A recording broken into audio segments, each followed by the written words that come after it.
a hi vulavuleni ku tshembeka namuntlha loko hi languta aka book ya Ruth chapter 1 aka verse 8 hi kuma Naomi a ri karhi a vulavula na Orpah na Ruth her daughters in law aku ka vona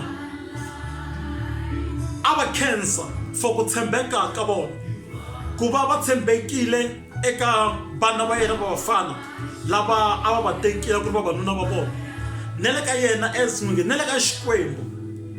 So loko a ri karhi a va khensa a va katekisa ku ri loko va ha tlhelela emakaya a va yi mahlweni va tshembeka ne le ka vukati lebyi Xikwembu xi nga ta va katekisa hi swona.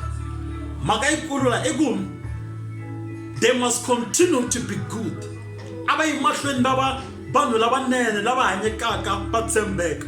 Hi dyondza yini na? Hi dyondza ku ri tanihi vanhu swi lava hi tshembeka.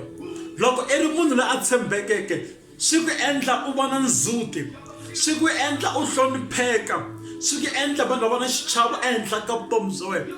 Tshembeka entirhweni, tshembeka evukatini leswi i nga ka byona, tshembeka eka swilo hinkwaswo leswi Xikwembu xi nga swi veka evuton'wini bya wena, tshembeka eka swilo leswintsongo kumbe leswikulukumba leswi i nga na swona.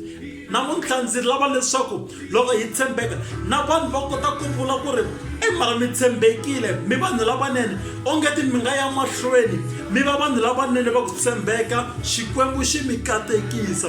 I dyondzo ya hina namuntlha leswaku a hi veneni vanhu lava tshembekaka hi ri karhi hi hanya eka misava leyi vanhu va nga tshembekiki. Tshembeka eka swilo hinkwaswo, u nga tshuki u dlaya, u nga tshuki u yiva, u nga tshuki u lumbeta warikwerhu hi mavunwa kumbe hi vumbhoni bya ku hemba. Vana munhu loyi a hanyaka hi xichavo emahlweni ka Xikwembu ne le ka vanhu hinkwavo. Vana munhu loyi a xiximaka leswaku na wena i ta xiximeka. Tshembeka. Amen. Thank you.